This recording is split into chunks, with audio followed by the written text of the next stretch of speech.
Good morning, welcome back to my channel Atasi Das ব্লগকে তোমাদের অনেক অনেক শুভেচ্ছা। কেমন আছো? ভালো আছো? আমিও ভালো আছি। এখন থেকে আমি আমার ব্লগটা স্টার্ট করে দিলাম।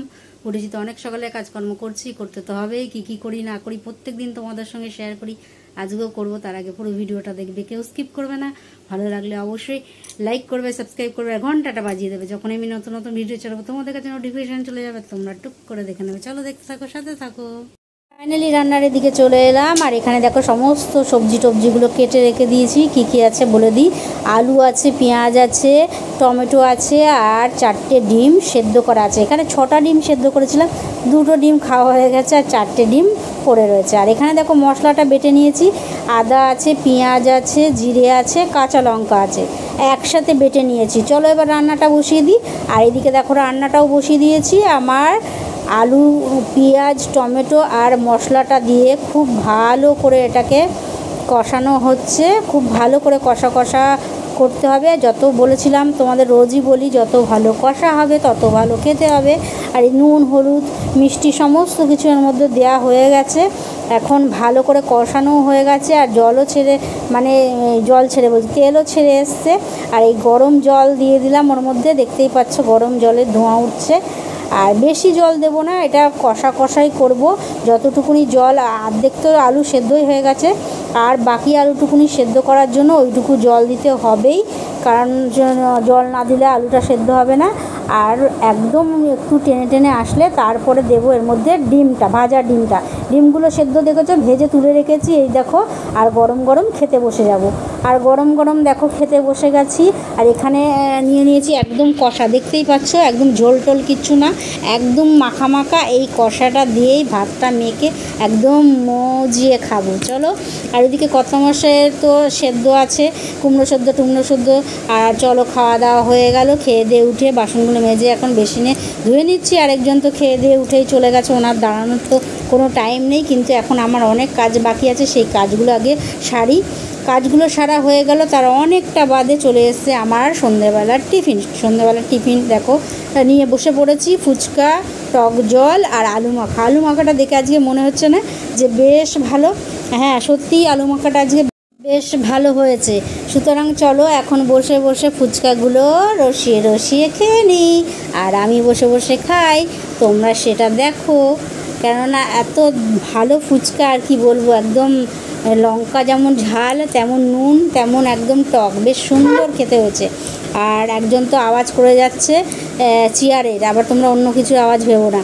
দেখো খাওয়া দাওয়া নিয়ে বসে পড়েছি। ফুচকা আমার টিফিন খাওয়ার অনেকটা বাদে চলে এসেছি রাতের ডিনার নিয়ে। আর রাতের ডিনারে দেখেছি আমার কষাটা তো রয়েছে, ওটা দিয়ে ভাতটা মাখবো। আর চিকেন নিয়ে নিয়েছি। আর কত মশলা তো পেঁয়াজ সেদ্ধ, আবার তারপরে চিকেন কষা, ডিমের কষা, সমস্ত কিছু নিয়ে নিয়েছে। ওনার তো খাওয়া শুরু হয়ে গেছে, আর আমার খাওয়া এখনও স্টার্টই হয়নি। চলো আগে খাওয়াটা খেয়ে নিই।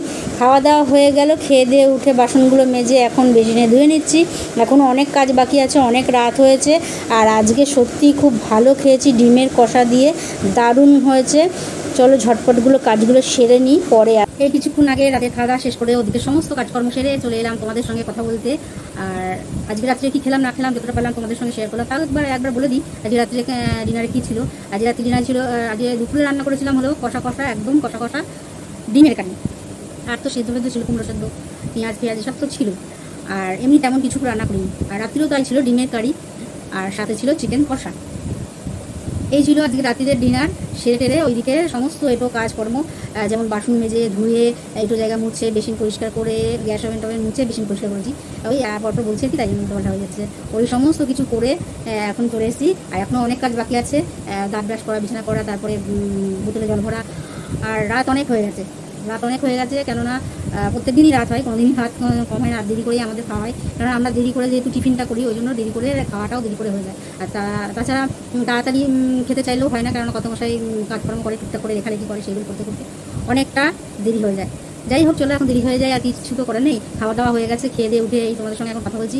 ব্লগটা শেষ করতে হবে, ব্লগটা শেষ না করলে আবার তোমাদের সঙ্গে মানে তোমরা দেখবে কী করে, সেইটা হলো কথা। সেটা তৈরি করতে হবে, তো তোমাদের সঙ্গে জন্য আপলোড করে ছাড়তে হবে, তবে তো তোমরা দেখতে পারবে।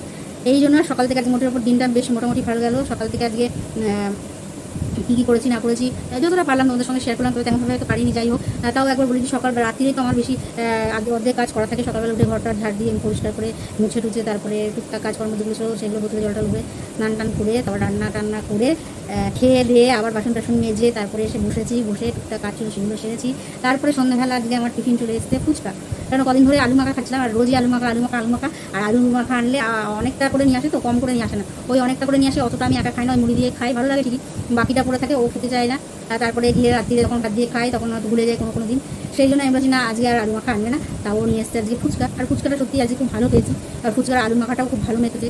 আর বিশেষ অনেকটা ঝাল দেয়নি, কারণ একদম এমন ঝাল দেয় যে অশুদ্ধ ঝাল, সেই ঝাল খাওয়া যায় না, কিন্তু মিডিয়াম ঝাল দিলে যে যা সহ্য করার মতো সেই ঝাল খাওয়া যায়। আজকে তেমনই মেখেছিল, খুব ভালো ছিল, টক জলও ছিল, কত মশাও খেয়েছে, টক জলও খেয়েছে, আর আমিও খেয়েছি। খেয়ে দিয়ে তারপরে গরম ভাত খেয়েছি অনেকটা বাদে, তখন খেয়ে দিয়ে উঠে চাল টাল ধুয়ে তার এক ঘন্টা বাদে গিয়ে তারপরে আবার ভাত করে তারপরে খাওয়া দাওয়া হয়েছে, তো অনেকটা সময় লেগে গেছে। যাই হোক, আর সন্ধ্যাবেলা একটা সেলাই করে ভেবেছিলাম, তো আজকে তেমন করা হয়নি। ওই যে দেখতে পাচ্ছি মেশিনের উপর থেকে এই সব ঝামেলা নামিয়ে তারপর করতে হবে, ওই ঝামেলা নামাতে কথা মনে পড়লেই ব্যাস আর মনে হয় না যে আর কি সেলাই করি, তবে করতে তো হবে। অনেক কিছু পড়ে গেছে, আবার দিদি এসেছিলো, দিদি এসে আবার তিনটে না কটা ব্লাউজের পিস দিয়ে গেছে, বলে গেছে তুই লাইনিং কিনে নিস, কিনে টেনে বানিয়ে দিস। তা আমি এখন সেদিনকে গিয়েছিলাম, ও নিজেই সাথে করে গেছিলো যে লাইনিংটা কিনে দেবে বলে। তা দোকানটা গিয়ে আমি কত মশাইকে জিজ্ঞেস করলাম তুমি তো ওই দিক দিয়ে এলে, তাহলে দোকানটা কি খুলেছে? তখন বললো হ্যাঁ খুলেছে। আর আমরা তো সেই দিনকে বেরিয়েছিলাম সকালবেলা কেনাকাটা করতে, তা ওই দোকানটাও গেছিলাম, সেলাই দোকানেও গেছিলাম, দোকানটা তখন বন্ধ ছিল, সুতরাং কেনা হয়নি লাইনিং টাইনিং শুধু ওগুলো কেনা হয়নি। খুব মশা, এই জানলা তো খোলা, আর আমি তো জানো জানলাটা সন্ধ্যে হলে জানলাটা বন্ধ করে দিই, কিন্তু এখন তো গরমের মধ্যে এই সন্ধ্যেবেলায় জানলা বন্ধ করা যায় না, জানলা বন্ধ করলে ঘরটা একদম আগুনের গোল্লা হয়ে যায়, বলে না ছেলেটা নয় সে তো আগুনেরই গোলারে, সে পোলা তো নয় সে তো আগুনেরই গোলারে, ওই রকম ঘরটা হয়ে যায় আগুনের গোলা, আর গায়ে হাত পা পুরো জ্বালা পোড়া করে। সুতরাং ওই জন্য এখন জানলাগুলো এখনও পর্যন্ত খোলা রয়েছে, আর জানলা খোলা থাকলেই একদম ছোটো ছোটো বড়ো বড়ো কুচু একদম গুজু সব মশারা এসে আক্রমণ করে। তা করুক, ওদেরও তো ইচ্ছা একটু খাবার খেতে, তার খাক, সেটা কোনো অসুবিধা নেই, আমার ডেঙ্গু ফেঙ্গু না হলেই হলো। যাই হোক, চলো আর বেশি বক করবো না, রাত অনেক হয়েছে। আর একজন তো আমরা এখনও দাঁতটাতে অনেক কাজগুলো না, অনেক কাজ বাকি আছে, দাঁতটা কিছু ব্রাশ করা হয়নি, আর একজনও দাঁত ব্রাশ করেনি, আর দুজনে একসাথেই করবো। উনি এখন লেখালেখি করছে, আর লেখালেখি করতে একটুখানি ঘুমিয়েও পড়ছে, এখন কিছু বলবো না, পাশেই রয়েছে, ঘুমিয়ে পড়ছে, তার আবার জেগে যাবে, সুতরাং ততক্ষণ আমি তোমাদের সঙ্গে একটু বক করে নিই। আর আজকে অন্যদিন আমি আজকে ডিমের কষা করেছি, ডিমটা খুব একটা পছন্দ, আমার ডিম একদম অপছন্দ তা না, ডিম খাই কিন্তু খুব যে পছন্দের তেমন নয়, আর ডিম আনলে একটু রাগরাগি হয় যে আজকে ডিমেটা না, তার মানে আজকে খাওয়াটা গেল একদম।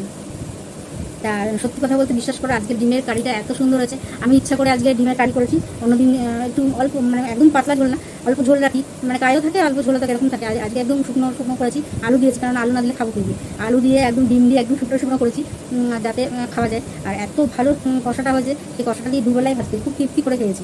অন্যদিন খেয়ে মনে হয় ধর কীরকম ডিম করেছি ভালো লাগে না, কিন্তু আজকে কষাটা করেছি খুব ভালো খেয়েছি, ওই দিয়েই তো আমি ভাত খেয়ে নিলাম।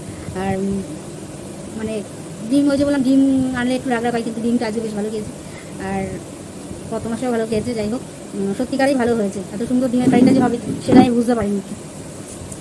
চলো আর বিশেষ কী বলবো, আর বিশেষ তো কিছু বলার নেই, মোটের উপর দিনটা মোটামুটি টুকটুক করে গেল, আর এই চলছে, এখন অনেক কাজ বাকি আছে, রাত অনেক হয়ে যাচ্ছে বলিয়ে বারবার করে বলছি। আর একজন উঠে একটু ঘুরু লাটু করবে, আওয়াজ করবে, আমি বললাম যে আমি এখন কথা বলবো, এখানে বগর করবে, এখান থেকে যাবে না, আসবে না, না ইয়ে করবে না, আওয়াজ বেশি করলে এখানে উঠবে, সেটা যদি আবার কোনো সমস্যা হয়েছে না। তা ও এখন ওই এদিক ওদিক করবে, কারণ ও নড়াচড়া করলে আমার দৃষ্টিটা ওর দিকে চলে যাচ্ছে, সুতরাং তোমাদের দৃষ্টির সঙ্গে কথা বলে মানে মনোসংযোগটা হারিয়ে যাচ্ছে, কোনটা বলবো কী বলবো সব গোলমাল বাকি যাবে। এই হলো কথা, মানে ওর দিকে তাকাবো না এই দিকে তাকিয়ে কথা বলবো, সেটাই বুঝতে পারছি না। আর ওইখানে ওই ঘরটায় জানলা খোলা আছে, করে সব মশাগুলো, এইভাবে জানলা খোলা আছে, সব মশাগুলো ঢুকছে, আর দিকে কামড়ালে আর কী করা যায়। চলো আর বকবক করবো না, আজকের মতন ব্লগটা শেষ করতে হবে, কেননা আজকে সকাল থেকে একটু কাজে ছিলাম, টুকটাক কাজ করছিলাম, মানে ওইখানে সব চালের বস্তাগুলো অনেকগুলো হয়ে গেছিলো, আর চালের বস্তাগুলো সে তোমাদের এর আগে বলেছিলাম, চালের বস্তাগুলো চাল ঝেড়েই রাখি, সব চাল ঝেড়েই রাখি, তারপর চালের একটা দুটো চাল থেকে গেলেন ওই বস্তাগুলোর মধ্যে দেখি ছোটো ছোটো মানে একদম গুঁড়ো কেরি পোকা না, কিন্তু সেই চালের যে পোকা ওইগুলো না, কেমন পাতলা কালো পোকা, মানে ছাঁকনিতে দিলে ছাঁকনি তলাটি বেরিয়ে যায় এরকম পোকা, ওই রকম হয়, সেইগুলো দেখছিলাম যে হয়েছে কিনা, কেননা অনেকদিন ধরে ওই রেখে দিলে ওরকম পোকা ধরে যাচ্ছে ওই বস্তার মধ্যে রাখলে, তো এই বস্তাগুলো সবগুলোকে ভালো করে ঝাড়ছিলাম, ভেতরে কোনো চাল টাল আছে কিনা সেই জন্য। এই টুকটাক কাজ তো করতেই হয়। চলো আর কি বলবো, আর বিশেষ কিছু বলার নেই, সবাই ভিডিওগুলো দেখো, আর তোমরা না দেখলে কী করে হবে, তোমরা দেখলে তবে তো আমাদের উৎসাহটা বাড়বে, সামনের পথে এগিয়ে যেতে পারবো। আর কবে যাই এগোতে পারবো, আর কবে যে কী করবো কিছুই বুঝতে পারছি না, এখনও ধৈর্য রয়েছে, করছি, কবে ধৈর্য হারিয়ে যাবে তাও জানি। চলো একটু পাশে থেকো, সাথে থেকো, আর পুরো ভিডিওটা দেখে অবশ্যই কমেন্ট করো, লাইক করো, সাবস্ক্রাইব করো অবশ্যই করে চ্যানেলটা। আজকের মতন ব্লগটা এখানে শেষ করি। Good night.